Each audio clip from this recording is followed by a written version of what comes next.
You're listening to Flip Empire, the show committed to helping real estate entrepreneurs who want to build their empire without sacrificing their life. Your success and freedom starts now with your host, Alex Pardo. My friends, welcome to the Flip Empire show. I'm incredibly excited to introduce you to somebody very, very, very special in my life. I truly believe, and I've been praying on this, that this podcast episode can be the catalyst for so much change in your life. But before I get into some of the specifics, if this is your first time joining, or if you're somebody crazy and has listened to 675 episodes, thank you. I want to start today's episode with just gratitude. You're investing your most valuable asset, which is time, with us. And my aim and goal is always to over deliver and bring you people that I think can have a meaningful impact on your life and business. So with that being said, I want to introduce you to a friend, Dr. Betsy Guerra, somebody who was introduced to my wife and I a little bit less than a year ago. And in that amount of time has just been so impactful in our lives for so many ways. And maybe we'll even touch on that. If you've been listening to me, you know I'm an open book about everything. And I think that's part of the reason that you probably continue to tune into the show. So before I do that, most importantly, Betsy is a woman of faith. She is an international speaker. She's an author of an amazing book called Hurt to Hope, which we'll probably get into on today's episode. She's a clinical psychotherapist and an entrepreneur, and she does it all. Basically, she's a badass. She's incredible, and I think you're going to find out why. So with that being said, I want to just set the stage and share with you that today's podcast episode is going to be a little bit different in that we're not talking about how to grow and scale a business. We're not talking about how to generate more revenue. We're not talking about how to do the next deal. That seems very unimportant. I think what we are going to talk about is just how to live a better life, how to be a better father, husband, man, woman, leader, entrepreneur. So I think if you listen intently and you take a lot of the principles and wisdom that Betsy's going to share with you today, I know for a fact it's going to have a positive impact and influence on your life. So I ask that you come with an open mind and open heart. And with that being said, I'm going to introduce Betsy's voice into the conversation here. I'm so grateful she's with us. One of the things I've been thinking about, and in fact, we spoke about prior to recording here, is that no matter what stage of life and business you're in, we all have pain and adversity that we deal. I mean, it's part of life. And sometimes people allow pain and adversity to hold them back, which doesn't allow them to be the best version of themselves they can be. And there's other people like Betsy, which take what is unspeakable pain in some cases and can create an amazing life and can use it to fuel and impact and inspire others. So with that being said, Betsy, so honored and grateful that you're on the podcast. You know how much I love you, and I'm excited to share you with the audience. And I'm excited to be here. So excited to be here. Thank you for having me, Alex. Yeah, absolutely. Well, you know, one of the things that has been said, and I don't know, I'd love to give credit to whoever quoted this, but if you don't stand for something, you'll fall for anything.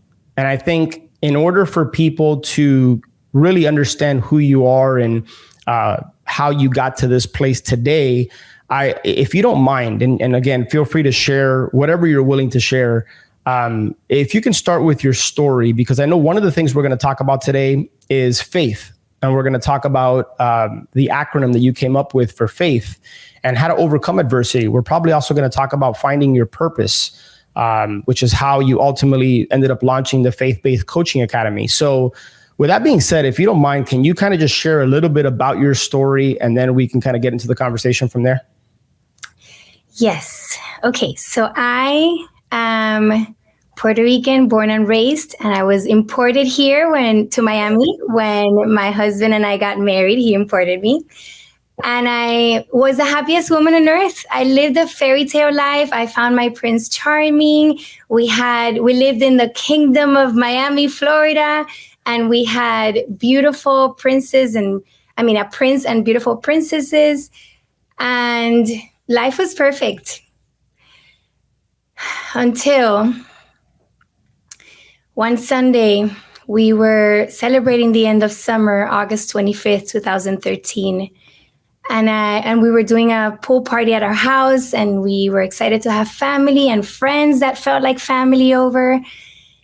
And we were playing in the pool with my kids, and my husband and I were doing the cheerleading game that we do, where I would put my daughters on top of my shoulders, and then he would put me on his shoulders, and we would just play, and like our lives were perfect. Like it was we had the most beautiful family. We lived heaven on earth.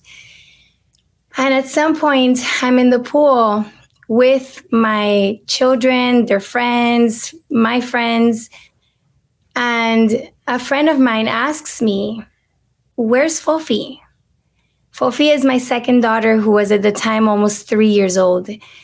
And at that moment, my heart started racing, and I'm looking at, and I don't even know why, because she was just there. I had no reason to be fearful, but at that moment, my heart knew, and I was desperately looking for her, like where is Fofi? And I'm looking everywhere, and I'm looking around, and I see all the kids, and I don't see her. And then I look next to me, and she was right there, but at the bottom of the pool. And I took her out, and I clutched her against my chest, and I brought her outside, and I did what I thought was CPR or something like that. And there was a friend who was a doctor at my house, and she came running, and she gave her CPR, and we called 911. They got there in 2 minutes. The hospital was 5 minutes away. It was like the perfect scenario for my daughter to be okay. And from the moment I got her out of the pool till today, or during that time that she was being seen at the hospital and everything, all I did was pray. And I was like, "God, please save her, God." And I just knew she was going to be saved, because I'm a woman of faith, and I was raising her for God. And I just knew she was going to be okay. So although I was desperate and in pain and in awe and just all the feels at the same time, I knew in my heart she was going to be saved. And when we're in the hospital, there are a lot of doctors working with her, and they're treating her as if she was their own. So I knew she was in great hands. I knew it was God himself who was trying to like heal her and bring her back, and for everything to be okay. And at some point, I'm exhausted. I'm drained from praying and thinking. And I asked God, like, "God, give me something I can repeat in prayer without having to think about what to say." Because I kept telling him, like, "Come on, God, like, I'm raising her for you. I know you can do this. You be her doctor. God, please save her. God, please save her." And something came to me, and it was a scripture that I obviously was familiar with, but it wasn't as familiar and common as it is right now. And I had never really used it, so I know it came from God. I know it now. And the scripture was, "I can do all things through Christ who strengthens me." And at that moment, I was like, no. I thought it was my lack of faith. I'm like, "No, don't say that, because that would mean she's not going to make it." And I'm like, no. So I kept praying. And then I thought, like, well, we have to be specific when we ask God. So I started like, "God, like, please save her. And then I saw the monitor, and there was a flat straight line. Like, I'm like, "Is that the flat line?" Like, I didn't know what anything meant. So I'm like, "Make her heartbeat, God, make her heartbeat, God, make her heartbeat." And I was desperately screaming at him and praying and just begging him to make her heartbeat. And then I had another moment, another revelation, which I thought, I had the image of my sister who, when she was 9 months, she was in a coma, and she got really sick. She had some seizures and a high fever, and she ended up in the coma. And God did make her heart beat. And my sister is a miracle from God. And she had brain damage, so she's not the little girl my parents knew. She has severe mental retardation. She has epilepsy and a lot of conditions that have been really hard. And I grew up with that. And I know how hard it was for a family. So at that moment, I had the image of, God could make her heart beat.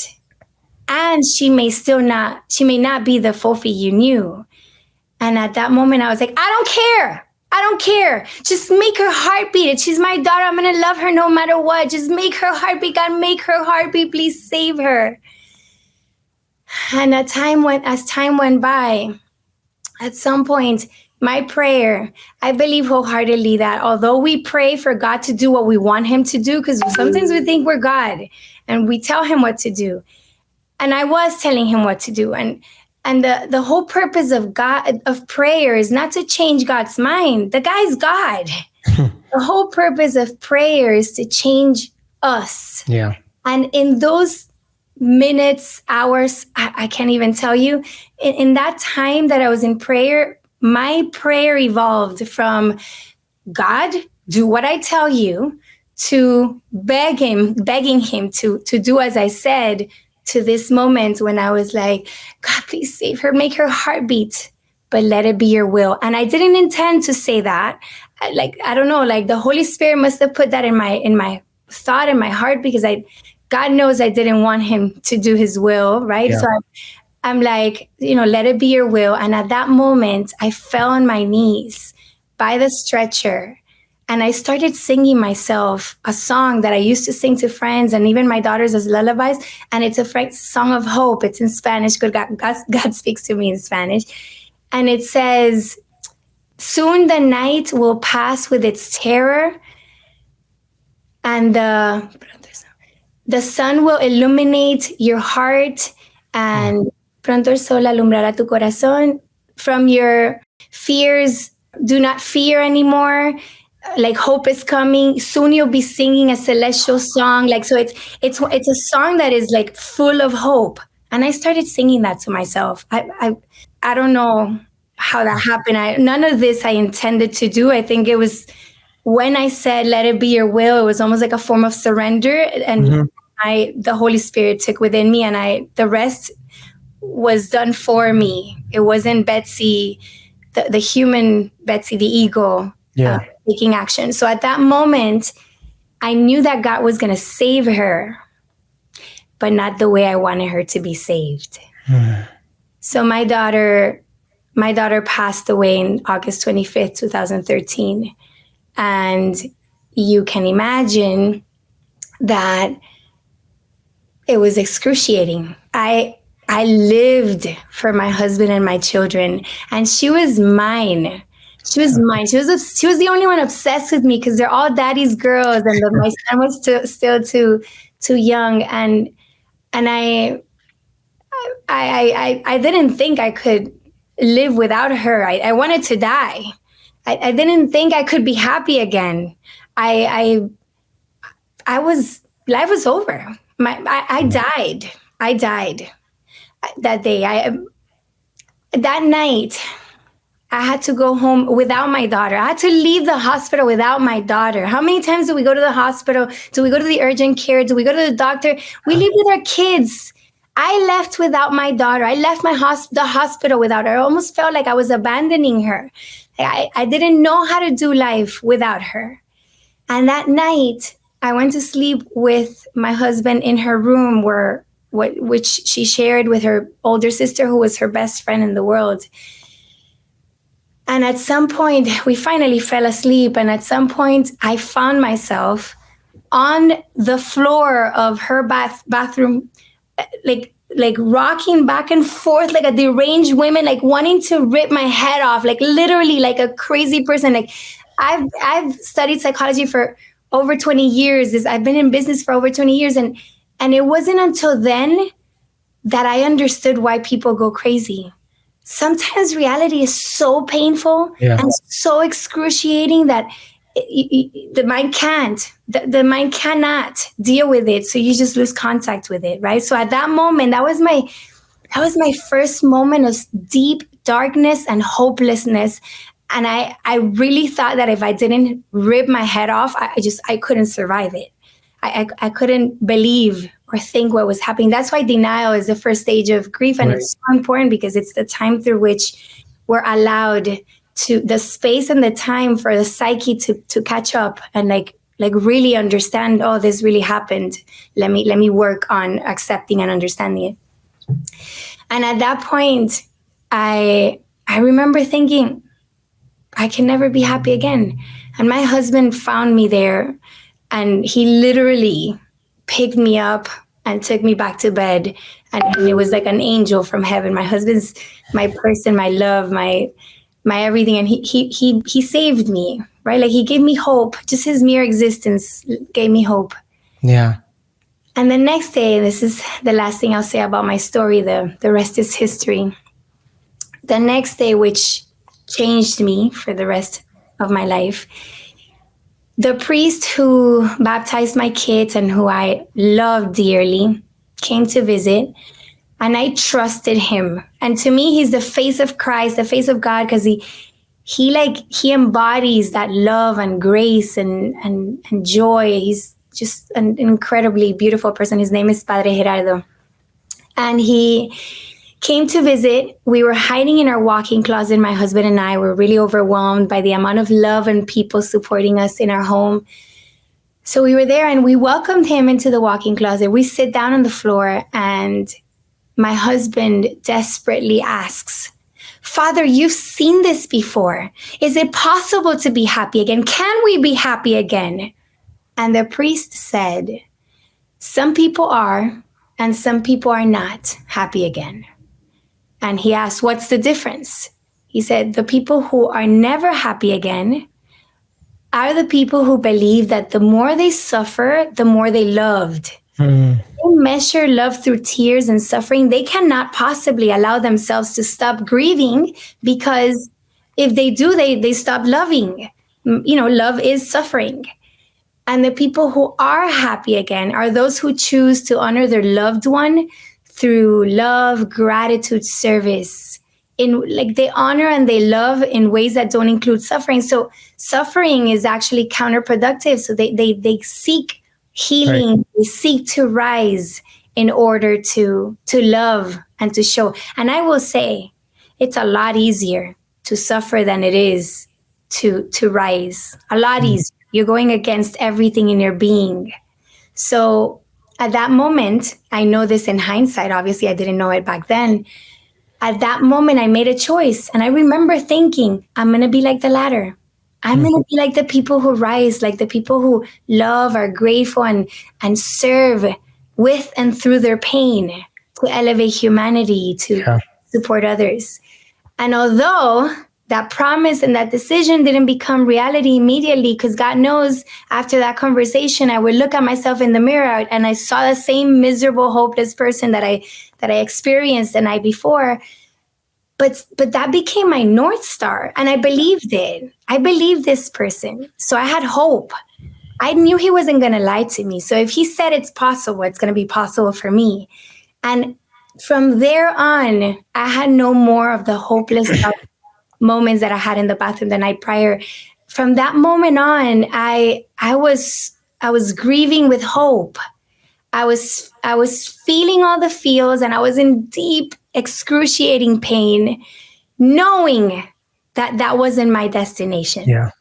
And my first message for you listening to me is that pain, failures, adversities, loss, whatever I'm going to speak about pain, but it means everything. Whatever things are not going your way, that's pain, is never the destination. It's only the path. It's the path to healing and joy. If, I think it was John Lennon who says, everything's going to be okay in the end. If it's not okay, it's not the end. That's pain, right? If you're experiencing pain, like my friend Caro says, she's one of my coaches, you're in training for something bigger, but that's not it. That's not the end all be all. And when you experience pain with hope, and I think that's what pain and grief are, they're pain with hope, they're the path to healing. You can do it. Yeah. It's not unbearable.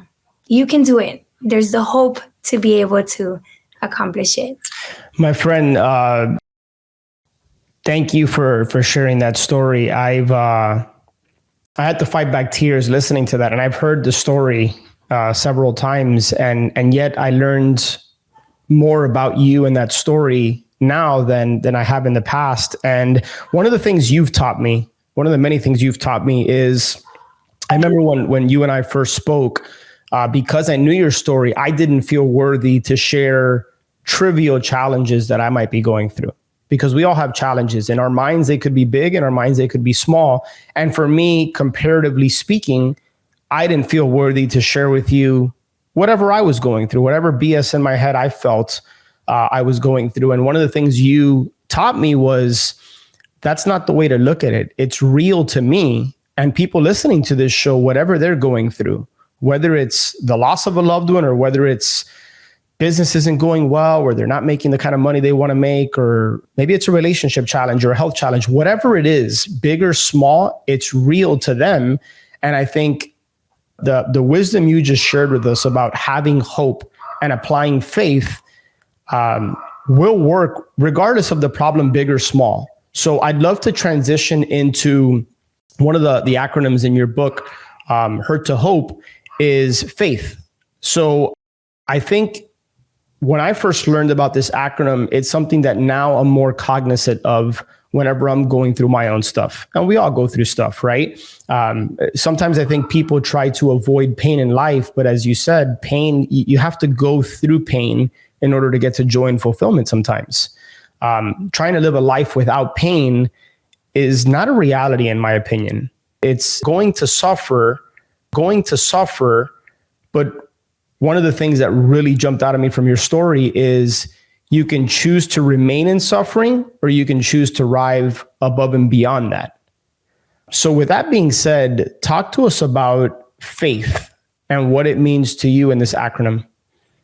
Thank you for sharing the thing about comparing pains, because I think that's something I want to mention real quick. Pain is pain. Pain is the emotion. The reasoning behind pain, the reason why I feel pain, the cause of that pain in my life may be different. And you can compare that all you want, but pain is pain.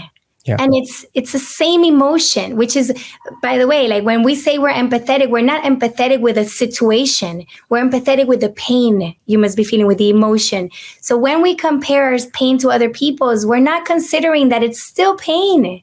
Right. It's still the same emotion, and yours is as important as mine. My friend and coach Pardo always says, does it hurt like a paper cut? Because when you have a paper cut, like you can't think of anything else except for that, and it hurts. Yeah. And if you compare a paper cut to losing your daughter, you're like, oh my gosh, that's nothing compared to. But at that moment, that's your pain, and it matters. So whatever you're going through matters. And you get to give yourself some grace and go through these 5 steps of faith, which I believe are the steps of healing.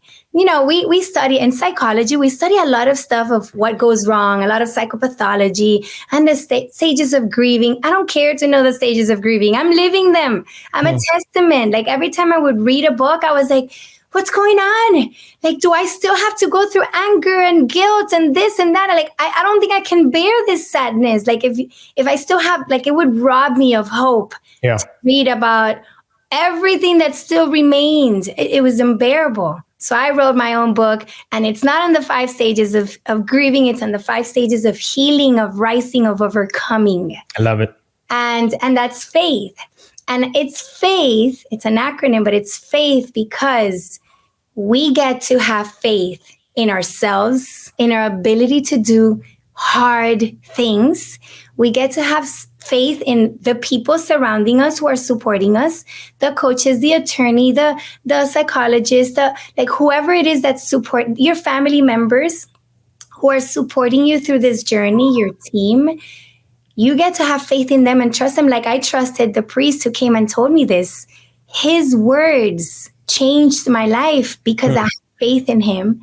And most definitely, you get to have faith in God, in that you can do all things through God, the universe, the electric power, whatever you believe in, that gives you your superpower, your spiritual superpower. You get to believe and trust and have faith in that. You don't have to do this alone. You don't have to have what it takes. Right. You don't have to be strong enough because you have someone backing you up, someone or something or a bigger source backing you up. And the F in faith stands for fertilizing pain. What are fertilizers made of? Poop. Fertilizers are made of poop, and pain feels like poop. It stinks like crap. Nobody likes pain. It really stinks, just like fertilizers. But what do fertilizers do to plants? It nourishes them, helps them give fruit, grow, strengthen. And the same is true with pain. Pain fertilizes us. It strengthens us. It builds resilience. It builds empathy. It makes us a better version of ourselves. But pain is awesome. So true. You're awesome, but it's awesome. And if you think of pain, if you view pain as your fertilizer, while you're going through it, you have hope. You understand that it's doing something within you. And instead of fighting it and resisting it, you embrace it and you feel it, because the only way around pain is through. Right. You must feel it in order to heal it. So what we tend to do is like, oh no, pain doesn't feel good. I'm going to ignore it. I'm going to avoid it. And by doing so, if you deprive yourself of pain, you're also depriving yourself from the ability to rise above it, which is the superpower that it brings with it. So embracing pain is important. I always distinguish between pain and suffering. Pain is hope. Pain is healing. Pain is inevitable. Haruki Murakami says pain is inevitable, suffering is optional. And pain is the thing that we must feel because we're human. That's right. And when things don't go our way and our expectations aren't met, we hurt. Suffering, which is inevitable, which we can avoid, and it's optional. Suffering is pain as the destination. It's pain without hope. It's the end all be all. It's viewing pain instead of as a fertilizer, as the destination. And I believe there are oftentimes two ways of getting to suffering. The first one is by avoiding pain. When you avoid pain, imagine pain is like a seed that falls in your ground, right? Like in your. So they throw a seed at you. Sometimes it's live. Sometimes we contributed to it, but regardless, it doesn't really matter. They throw a pain. A seed lands on your ground, and you look at it and you have the opportunity, that's your pain. You have the opportunity to grab that seed, put it in your hand and look at it, feel it, touch it. You know, all these mindful exercises that tell you like, okay, look at the blueberry, hold it, touch it, smell it, taste it, right? Like you can experience pain and sit with it and just allow yourself to feel it, welcome it into your life, embrace it so that you can heal through it. Mm-hmm. Or you could just look at the seed and be like, that hurts too much. I'm not going to even look at it. Yeah. So then you ignore it, you avoid it, and you think out of sight, out of mind.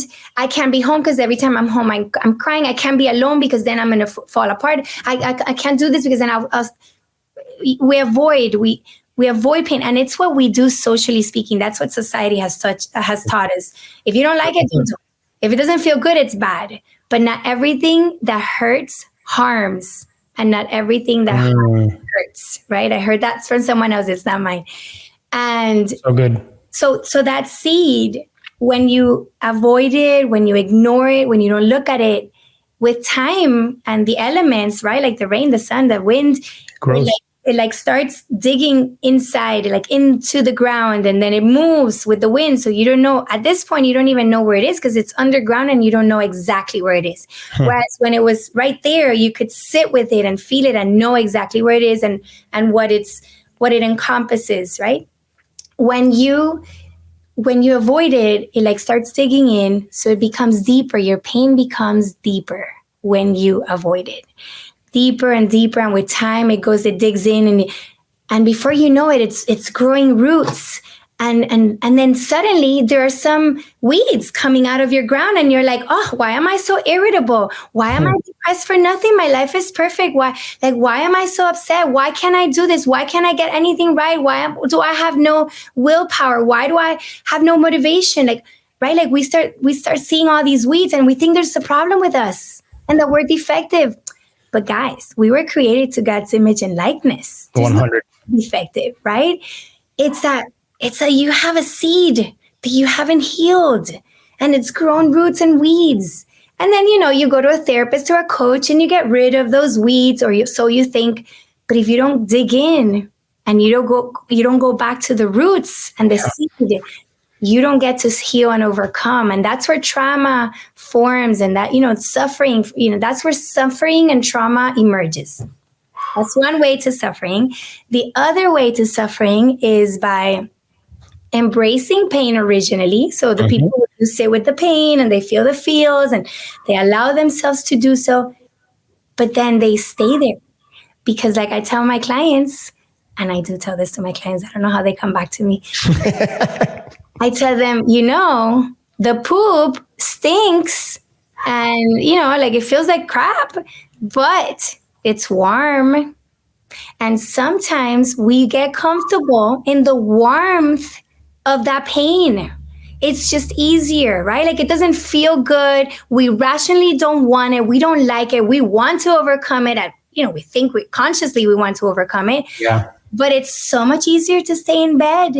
Yeah. It's so much easier to not make that call. Well, Betsy, it's like you said earlier, right? You said it's easier to stay in the pain and sometimes suffering than it is to rise above it. Absolutely. Yeah. So that's when you get comfortable in the warmth of the poop. And that's the other route, right? Like I have a program for people who are experiencing grief. It's also called Hurt to Hope. And in that program, I'm all about like, let's feel the feels and let me hold space for you. But there are moments in which we can discern if something is feeling the feels and allowing yourself to heal through pain. And, it's already getting to the point where you're getting comfortable in it. So at that point, I challenge them a little more than I would maybe at the beginning. And we get to discern when are we living in pain and when are we living in suffering? And a way to help you discern is there hope? Or am I feeling like this is it? This is the end all be all. This is the destination as opposed to the pathway. Yeah. So that's the F in fertilize in faith. It's viewing pain as a fertilizer so we may feel it in order to heal. And the A is acceptance. Supposedly the last stage of grief, although there's a sixth one now, is acceptance. And acceptance is not a place where you arrive at, where you get to after going through all these other stages of grief. Acceptance is something you can proactively pursue. It's not a place you arrive at with time. Time does not heal all wounds. Time gives you more of what you already have. So if you're in the process of healing and fighting pain or fighting suffering, don't fight pain, embrace pain, fight suffering. If you're in that journey, time will give you the ability to arrive at peace and healing and joy. But if you're dwelling on the pain or avoiding it, time is going to give you the opportunity to arrive or remain in suffering. Yeah, it's going to backfire. Absolutely. So acceptance is a shortcut. And there are no shortcuts really like in grieving, but it's a quote unquote shortcut in the sense that you can proactively pursue to accept reality as is. And this is really hard, but it's a very powerful concept in psychology and in spirituality and in life in general. And that is, we don't like a lot of the things that happen in life, but our liking it or not doesn't determine whether they're reality or not, right? That's exactly right. So acceptance is the process through which we free ourselves from the resistance against reality that is causing oftentimes more pain than the original pain itself. Hold on. That was deep. Can you repeat that again? Oh, imagine. Let me try. Acceptance is the process through which we... Wait. I was so inspired, Alex. No, that was it's okay. People can rewind. That was really good. Acceptance is the process through which we remove the resistance against reality that often causes more pain than the original pain itself, right? Like, I'll give you an example. My thinking process was, it's not possible. She was too young. She was supposed to bury me. I was raising her for God. Like she couldn't have that. I can't live without her. Like this resistance, this unacceptance of what happened because it wasn't supposed to be that way. Not in my mindset, not in my paradigms as to how life is supposed to be and what I had expected of my own life. Like that fight against reality, like, no. She wasn't supposed to die. She's too young. She's like all these ideas we have that society has imposed on us, or not imposed, we've welcomed them, right? Like we've accepted them as our truth. Fighting it by, and this is different from denial. Denial is important and necessary because, as I mentioned before, we need that moment of it can be, this cannot be happening, to give our psyche some time to be like, oh crap, this really happened, right? Yeah. I'm talking about resisting reality. The more traffic, oh my gosh, this is ridiculous. I can't believe there's so much traffic in Miami. Yet people keep on moving here. What is going to be? You can fight all you want against traffic. It's not going to change anything. It's not going to change it. You can have all the road rage in the world. It's not going to make the car move faster in front of you. Right. So when we are fighting against what is, when we're fighting against traffic, when we're fighting up against the laws, when we're fighting up against that legal problem you're in, when we're fighting against your financial situation and struggles, when you're fighting against all the failures in business that I'm very familiar with, you're doing nothing. You're using all your limited energy, because we have limited adaptation energy and coping mechanisms when we're in pain. You're using all your limited adaptation energy to fight reality, and you will lose. Every time we fight against reality, we lose. I've learned the hard way. Exactly. So acceptance is removing that resistance against reality, which is causing you more pain. And in Cuban, they say, me está dando cranque, right? Like That's right. Yeah. You up, right? You sound like my mom right now, Betsy. So when you fight against reality, you lose. So then by accepting what is it, you don't have to like it. You just accept it. You just remind yourself, yes, it sucks. And that's how it is. It is what it is. It's what they say, right? And I hated that phrase, but it is what it is. And the sooner we accept what is as is, the sooner we'll have all of our energy conserved to be able to use it for healing. To point it in the right direction. So acceptance is the first step of healing after embracing pain as a fertilizer. And Eckhart Tolle once said this, and I was like, I don't like you, Eckhart Tolle, right now. He said in the book, The Power of Now, he said that you should accept reality as if you would have chosen it. And I was like, bro, I don't say bro, but I had to. I was like, bro, okay, I can accept reality, but I would have never chosen to lose my daughter. Yeah. But that's like a deeper, more spiritual way of acceptance where you can almost assume responsibility for your experience and trust that your highest self, the God within you, your soul, whatever concept you resonate with, chose that experience for you to elevate you. Yeah. And to help you rise into the self, the being that God created you to be. So back then when I heard those words, I didn't like it, and I get them now. Would I bring my daughter in a heartbeat? 100%, and it's the most excruciating pain I've experienced in my life. But Alex, it's also the greatest blessing. The experience of having gone through such a loss and pain has been the greatest gift I've received. Yeah, I can see that. So that's A in faith. The I in faith is probably my favorite, and it's interpretation. Life, my people, is neutral. Everything in life is neutral. Nothing means anything. What's his name? Shakespeare said, nothing is either good or bad, but thinking makes it so. So even Shakespeare knew this, right? Like everything in life is neutral. Death is neutral. Money is neutral. Canceling a flight is neutral. Like everything is, traffic is neutral, right? Like everything is neutral. What makes something positive or negative is the meaning you attribute to it. Now, in our collective unconscious, like in our collective society experience and our value systems, we attribute certain meaning to certain aspects of life. So when we think death, people are, death is bad. Oh, your flight being canceled, that's bad. or, traffic horrible. But it doesn't have to be that way. That's just something we've learned in the collective, but it doesn't have to be that meaning that we choose to attribute to ourselves and to our lives. Traffic, for example, is a gift for me because I live such a high-paced life that when I'm in traffic, I'm like, I get to listen to my podcast. I get to call my mom. I get to just be in silence. I don't turn on the radio. I don't have to, especially when I'm stuck in traffic by myself. If it's with my kids and they're driving me crazy, it's a different story. But, you get to interpret in a way that serves you.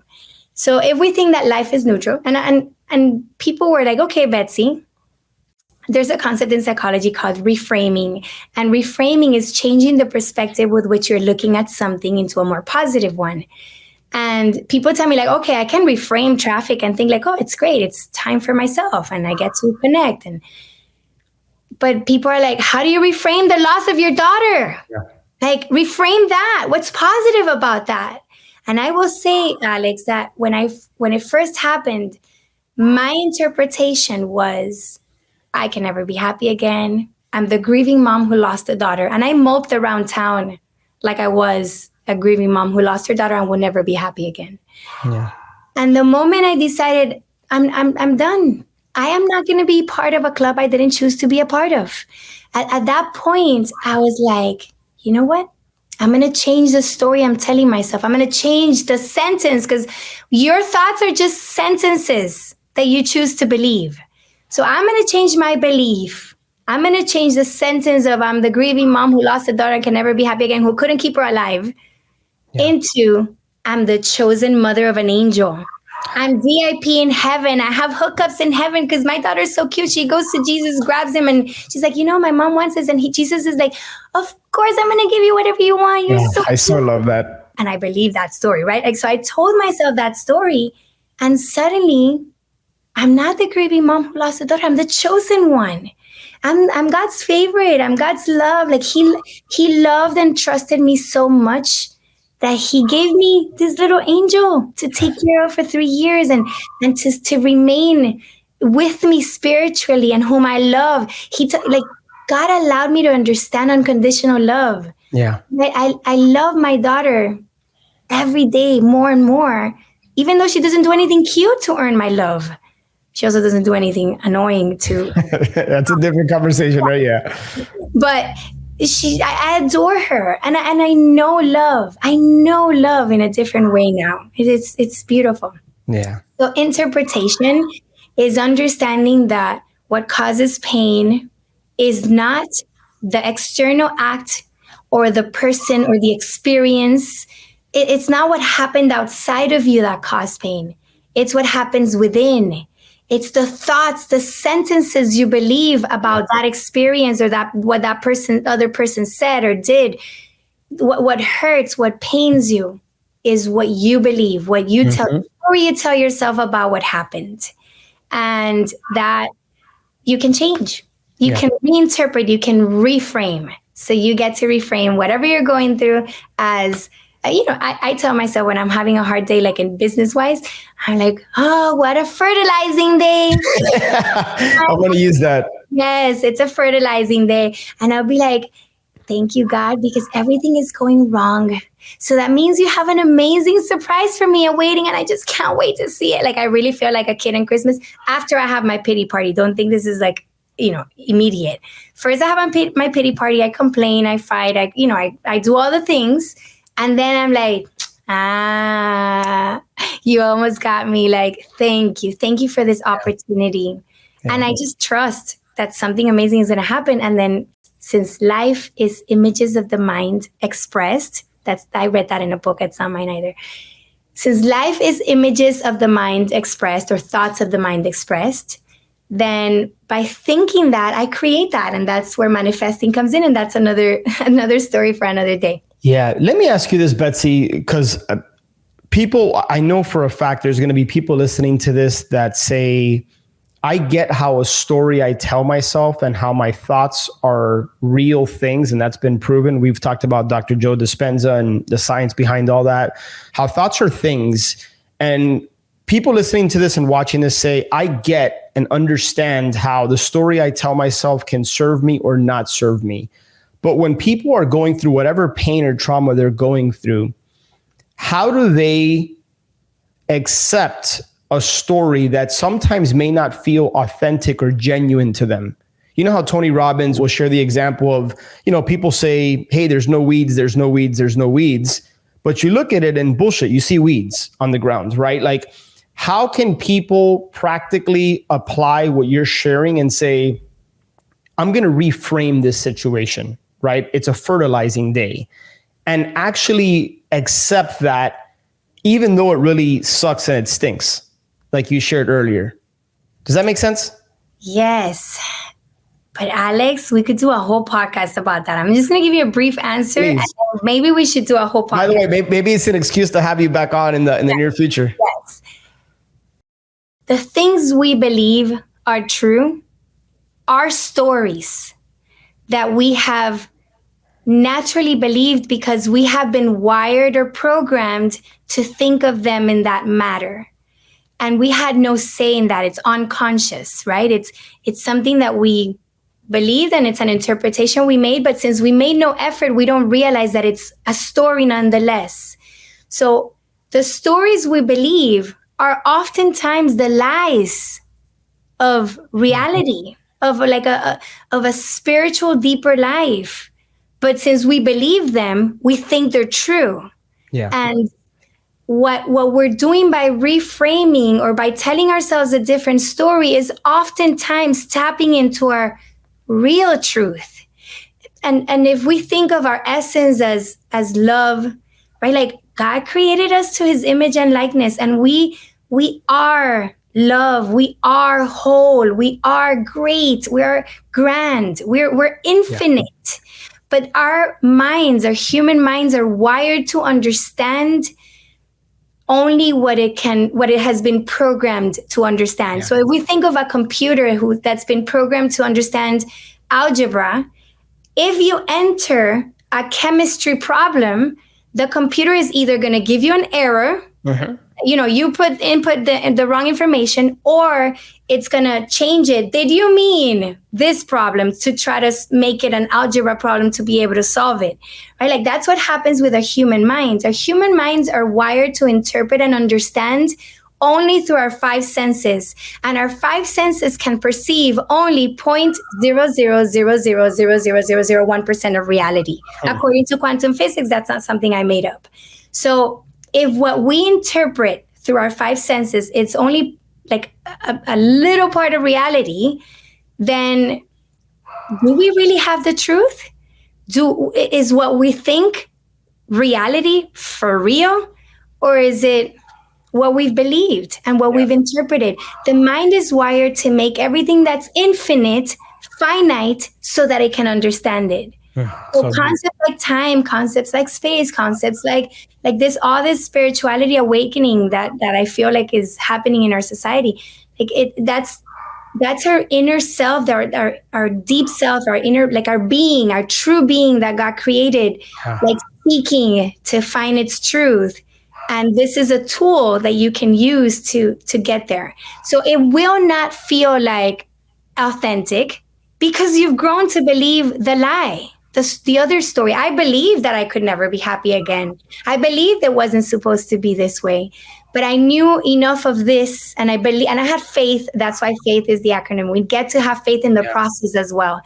When we have faith in what and in the person that's telling us and in the message we're receiving, we apply it even if we don't buy it. Right. So I always say that when you're doing affirmations in order to reframe and reprogram your mind, you feel like you're lying to yourself. But if you're doing it with hope and faith, it'll be just as powerful. And emotions, just add some emotions. Like every time I'm like, I want to tell myself, I'm going to succeed. Like, success is inevitable. I'll be like, success is inevitable. I'm a badass. Like, right. Like, I put a lot of emotion because I know that the psyche, the subconscious mind, believes whatever you tell it and does whatever you tell it, acts upon it. So I just tell it a whole bunch of things with a lot of emotion so it believes it even faster. Yeah. And again, we could do this another time where we can talk about the power of the subconscious mind, and we can also explain what that looks like in the spiritual realm to see why this really works. Because in the end, it's sentences in your mind that you get to believe, and that belief creates reality. That's so true.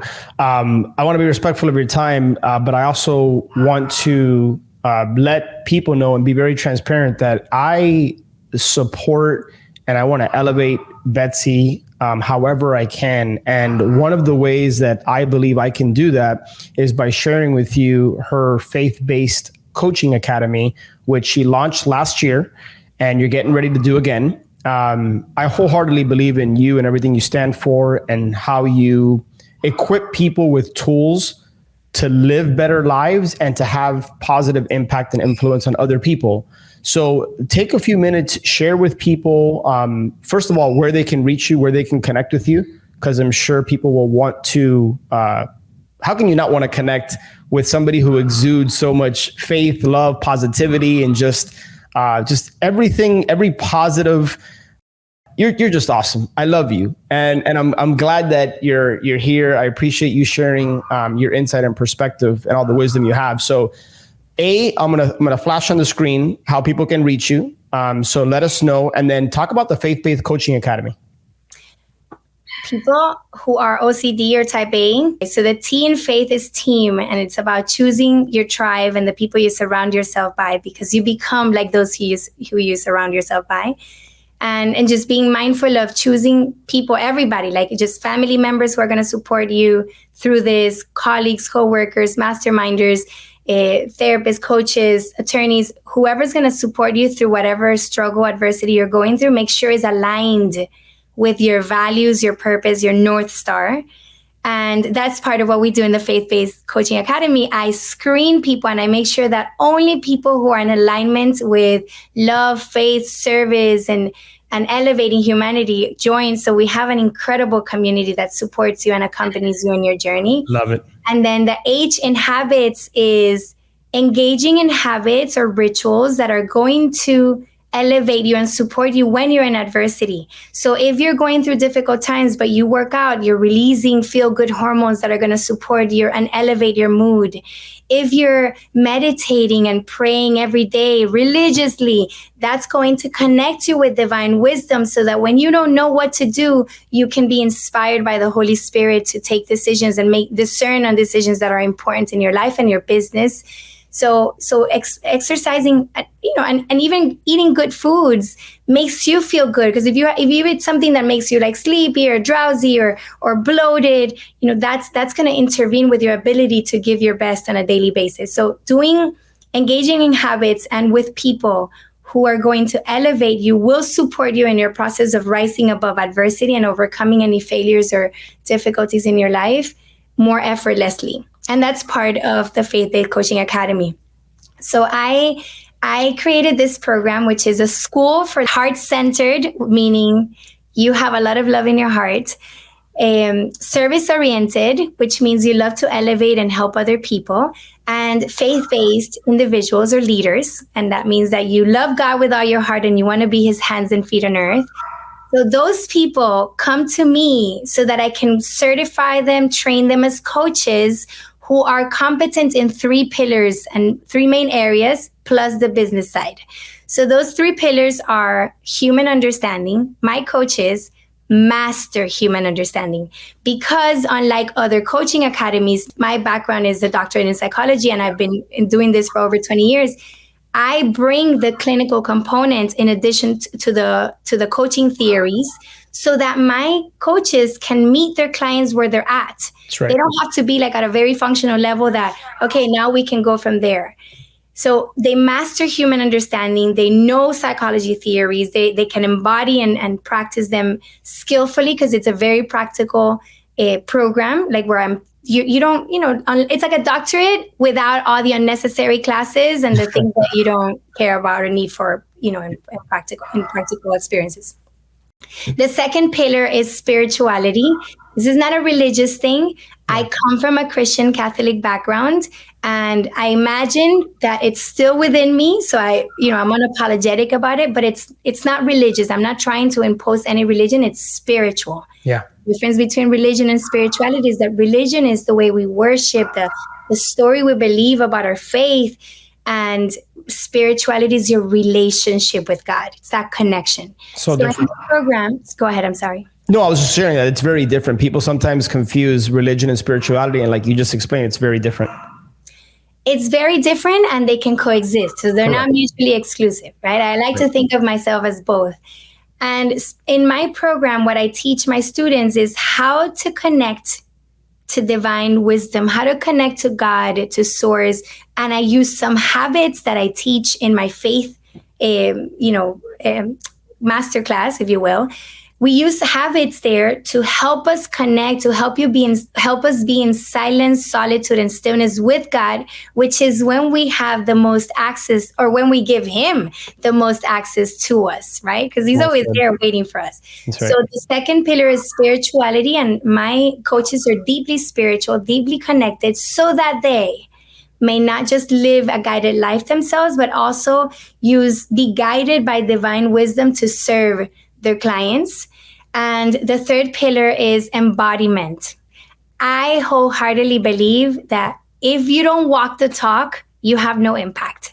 So you can say all you want to your clients, you can try to help other people, but if you don't live it, if you don't embody it, if you don't be it, you're not gonna reach as many and as much as you would want to. So, and people will know it too. Yes. People will know it. And I was sharing with you yesterday, Alex, that when you embody what you preach, you don't even have to preach. Yeah. You don't have to say anything. You just have to be and live, because you're going to ooze and exude the peace, the love, the confidence, the thing that you're teaching other people to experience. And you have more impact because you've been there, done that, you know it. So you're able to guide them better.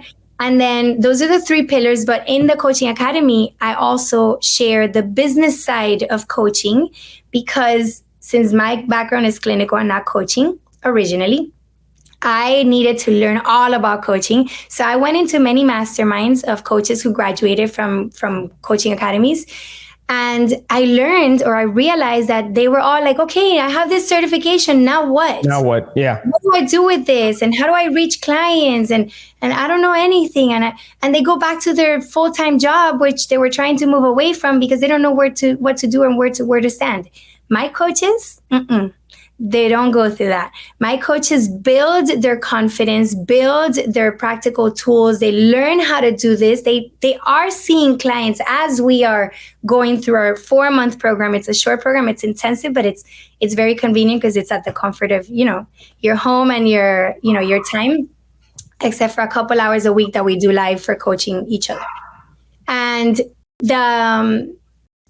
my coaches graduate with confidence, they graduate with experience, and they graduate with clients because they've already learned the value proposition, how to build their avatar, how to create clients, how to create content, how to promote themselves, market themselves. So we also have the business side of coaching so that when they graduate, they're already on their way to elevating humanity. I love it. If you have in your heart that you want to lead people, you want to coach people, you just want to help people, you have a heart for service, I don't know anything else out there that combines. First of all, Betsy, I think selfishly, I know you. I know your heart. I know who you are. I feel like we've built a great relationship. And so, but people listening, I think they're just getting a taste of what you're able to do for them. And not only do you bring the clinical textbook side of things, but you've walked it, you've experienced it.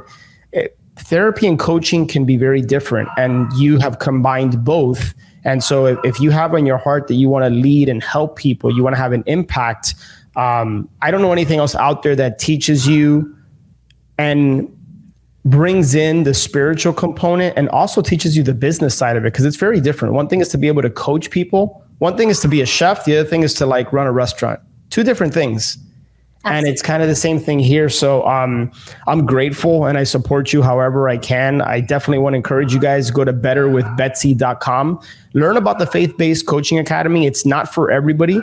And like she said, she's going to screen you because you have to have a heart for service. You have to genuinely want to help people. And then there's a spiritual component as well. But don't let that turn you off, because whatever you believe in, this is not for Catholics. This is not just for a particular religion, right? I want to go ahead and put that out there. So don't let that turn you off if this is something you're interested in, but connect with Betsy or somebody on her team, betterwithbetsy.com. And then if you guys want to reach out to me and just ask me any questions about my experience with Betsy, how she's been able to have a positive impact on our lives and how she's helped us, I'm an open book, so you guys know where to reach me.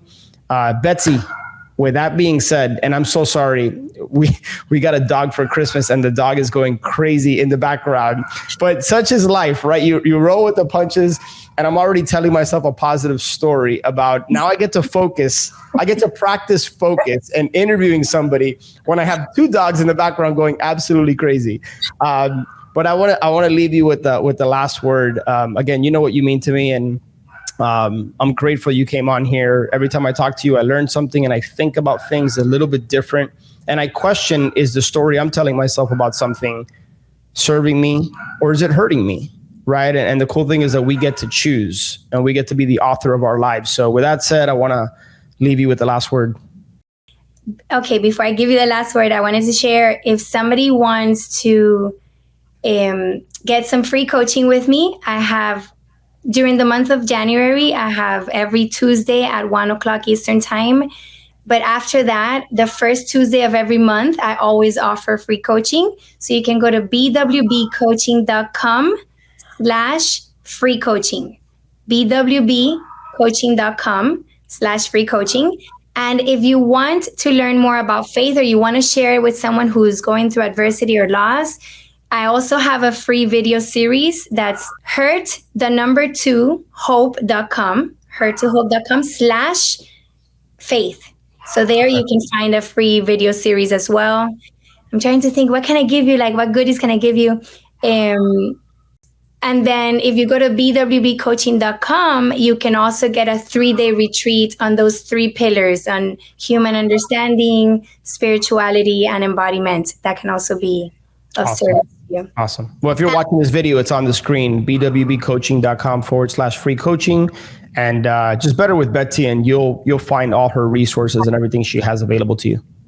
And then what I just want to say before I go is that pain is always the path, never the destination. So if you're going through something difficult in your life, and remember, we don't get to compare pains because pain is pain. Doesn't matter if it's something's not going well at work, or something's, you're going through a situation with your child, or you're going through divorce, whatever adversity you're experiencing, this is meant to fertilize you. This is meant to help you grow.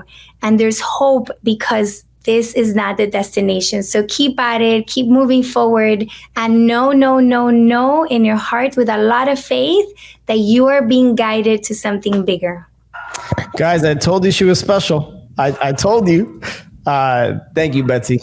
Thank you so much for, I want to acknowledge you for the person you are, for what you stand for all the good you're doing in our local community here in Miami, and then beyond, all the people you're reaching. And it's so cool to think that as coaches, we get to have a ripple effect on other people's lives, families, and communities. So you're doing great, my friend. You're a badass. Thank you. And guys, connect with Betsy, betterwithbetsy.com, and some of the other resources that she just mentioned. And I want to continue to put in front of you people that I know can help you. So if you have any suggestions and you want to send them my way, by all means, I'm always looking to elevate the content here on the podcast so that I can help you ascend, pun intended, in your life and business. So with that being said, I look forward to connecting with you on the next episode. Have an amazing day. I will talk to you soon. One last thing before you go, if you have been listening to the show for a while or you have been getting value from the show, I would be 100% honored if you would share this show with a friend, or maybe share it with somebody that you think could benefit from this. It's my mission, it's my cause, it's my purpose through Flip Empire to impact and touch people's lives, to help people and in their businesses. So it would be an honor if you would be willing to share this episode. And one last thing, make sure that you're subscribed so that you get notified every Monday and Thursday when shows get released. I look forward to connecting with you on the next one. Until then, have a great day.